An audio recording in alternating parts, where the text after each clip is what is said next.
नमस्कार, मैं हूं रुचि शर्मा। वेब3 की तमाम बड़ी खबरें लेकर हाजिर हैं हम। Crypto currency exchange CoinDCX Bharat का पहला क्रिप्टो यूनिकॉर्न है, जिसमें सोमवार को अपने USDT लायबिलिटीज और रिजर्व की डिटेलिंग देते हुए पूरा प्रूफ ऑफ रिजर्व पब्लिश किया है। 15 दिसंबर तक CoinDCX के पास USDT में लगभग $155 मिलियन USD की लायबिलिटी है और USDT में टोटल रिजर्व $157 मिलियन से ज्यादा है। इसकी POR report crypto research firm CoinGubber के साथ पब्लिश्ड पब्लिक के लिए अवेलेबल है। CoinDCX अपने POR को क्वार्टरली बेसिस पर पब्लिश करने की योजना बना रहा है और रियल टाइम में अपने रिजर्व्स और लायबिलिटीज को दिखाने के लिए एक लाइव डैशबोर्ड लॉन्च करने की प्रोसेस में है। नवंबर में CoinDCX ने नैनसन के साथ साझेदारी में अपनी ऑन चेन और ऑफ चेन एसेट बैलेंसेस के साथ साथ टॉप 10 एसेट्स के लिए अपने रिजर्व्स टू लायबिलिटी रेशियो को साझा किया था। कई क्रिप्टो एक्सचेंज जैसे बाइनेंस और CoinSwitch ने FTX के अचानक कोलैप्स के बाद यूजर्स को अश्योर करने के लिए अपने POR को पब्लिश किया है। बढ़ते हैं अगली खबर की तरफ। Blockchain based global fintech platform Unbank ने यूनाइटेड किंगडम और यूरोप के अन्य हिस्सों में एलिजिबल प्लेयर्स के लिए अपना नया क्रिप्टो पेमेंट कार्ड लॉन्च करने की घोषणा की है। ये डेवलपमेंट ऐसे समय में हुई है जब ब्रॉडर क्रिप्टो करेंसी मार्केट कठिन दौर से गुजर रही है, लेकिन अनबैंक्ड अपने नए क्रिप्टो कार्ड प्रोग्राम के बारे में कॉन्फिडेंट है, जो ब्लॉकचेन के साथ ट्रेडिशनल बैंकिंग प्रोडक्ट्स के साथ ब्रिज बनाने की कोशिश कर रही है। अपने crypto payment card services provide करने के लिए अनबैंक ने मूवऑन के साथ हाथ मिलाया है। साथ में वे कस्टमर्स को इस अप्रूव प्रोग्राम के जरिए अपने डिजिटल एसेट खर्च करने की अनुमति देंगे। यूरोपियन कंट्रीज और यूनाइटेड किंगडम के रेजिडेंट्स unbank.com पर एक यूजर अकाउंट के साथ अपने इंटरेस्ट को रजिस्टर कर सकते हैं। बाकी अहम खबरों के लिए करते हैं विशाखा का रुख। Over to you Vishakha. South Korea के ग्योंगबक प्रोविंस ने वियतनाम के साथ आर्थिक और अन्य संबंधों का विस्तार करने के लिए मेटावर्स का इस्तेमाल करने की योजना बनाई है। प्रोविंस के गवर्नर ली चोल वू ने साउथ ईस्ट एशियन कंट्री के विजिट के दौरान शुक्रवार को कहा। ग्योंगबक प्रेस रिलीज के अनुसार सोमवार को वियतनाम के बैक निन प्रोविंस में ली ने कहा, हम मेटावर्स का इस्तेमाल करके वियतनाम के साथ इकोनॉमिक, कल्चरल, ट्रेड और पीपल सेंट्रिक एक्सचेंज को प्राथमिकता देंगे।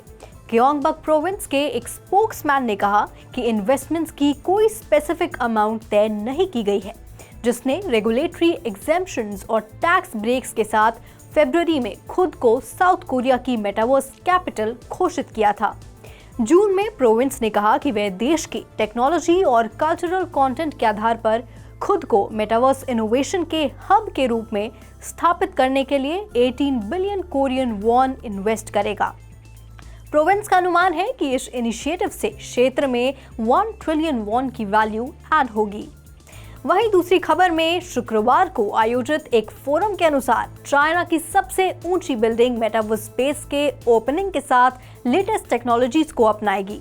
शांघाई टावर 632 मीटर्स की ऊंचाई पर सिनेरियो के साथ मिलकर 3500 स्क्वायर मीटर मेटावर्स स्पेस बनाने के लिए काम करेगा, जहां एक वर्चुअल गर्ल AI विजिटर्स को भविष्य में आर्टिफिशियल इंटेलिजेंस और ह्यूमन बीइंग्स के को एग्जिस्टेंस का पता लगाने के लिए लीड करेगी। स्पेस, जिसमें 102th और 160th फ्लोर शामिल हैं, जो स्टोरी लाइन, रोबोट्स के साथ इंटरैक्टिव एक्टिविटीज, परफॉर्मेंस, एग्जीबिशंस और बहुत कुछ के साथ एक इमर्सिव एक्सपीरियंस प्रदान करेगा। AI को डिजाइन करने वाले एलेक्जेंडर ब्राट ने कहा कि कैरेक्टर एक इंडिपेंडेंट लेडी है जो विजिटर्स के साथ चैट और इंटरैक्ट कर सकती है। स्पेस 2023 के मिड के आसपास खुलने के लिए तैयार है। शांघाई के मेटावर्स इंडस्ट्री का रेवेन्यू 2025 में 350 बिलियन युआन तक पहुंच की उम्मीद है, जिसमें ग्लोबल इन्फ्लुएंस वाली 10 मेटावर्स कंपनियां शामिल हैं। Over to you Sandeep. Blockchain risk monitoring firm Solidus Labs के अनुसार इस साल हर दिन 350 से ज्यादा फ्रॉडलेंट क्रिप्टोकरेंसी टोकन्स बनाए गए हैं, जिसे लाखों इन्वेस्टर्स को इस धोखाधड़ी से गुजरना पड़ रहा है। सॉलिडस की 2022 रग पूल रिपोर्ट के अनुसार साल की शुरुआत से 1 दिसंबर तक 1,17,629 स्कैम टोकन्स डिप्लॉय किए गए थे। ये 2021 में सॉलिडस द्वारा डिटेक्ट किए गए लगभग 83,400 स्कैम टोकन से 41% ज्यादा है। रिपोर्ट में दावा किया गया है कि BNB चेन के पास सबसे ज्यादा नंबर में स्कैम टोकन्स है, जिनमें से सभी BEP20 टोकन्स में से 12% फ्रॉडलेंट है। इथेरियम नेटवर्क दूसरे स्थान पर आया, जिसमें ERC20 टोकन्स के 8% मामले में कथित रूप से घोटाले हैं। सितंबर 2020 से लगभग 2 मिलियन इन्वेस्टर्स ने इन घोटालों में पैसे खो दिए हैं, जो कि क्रिप्टो एक्सचेंजेस और लेंडिंग प्लेटफॉर्म्स FTX, सेल्सियस और वॉयजर के बैंकरप्सी होने से प्रभावित अनुमानित 1.8 मिलियन कंबाइंड क्रेडिटर्स की तुलना में ज्यादा है। अब बढ़ते हैं अगली खबर की ओर। नाइजीरिया में क्रिप्टोकरेंसी मार्केट और बिटकॉइन की पॉपुलैरिटी रिसेंट ईयर्स में बढ़ रही है। 2021 में सरकार द्वारा क्रिप्टो ट्रेड्स पर बैन के बावजूद नाइजीरियंस ने क्रिप्टो करेंसी से रिलेटेड एक्टिविटीज में एंगेज रहना जारी रखा था।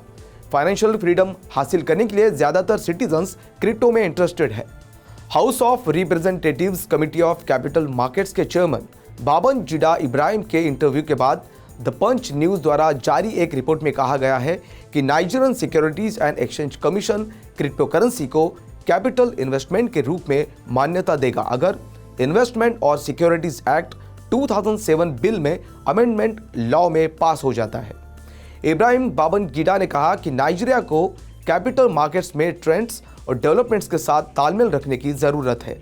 उनके मुताबिक नाइजीरिया को एक एफिशिएंट और एनर्जेटिक कैपिटल मार्केट की जरूरत है और इसे प्राप्त करने के लिए देश को ग्लोबल प्रैक्टिसेस के साथ अलाइन करना चाहिए। ऐसे ही Web3 से जुड़ी सभी अपडेट्स को लेकर हम फिर आपसे मिलेंगे। तब तक देखते रहिए 3.OTV।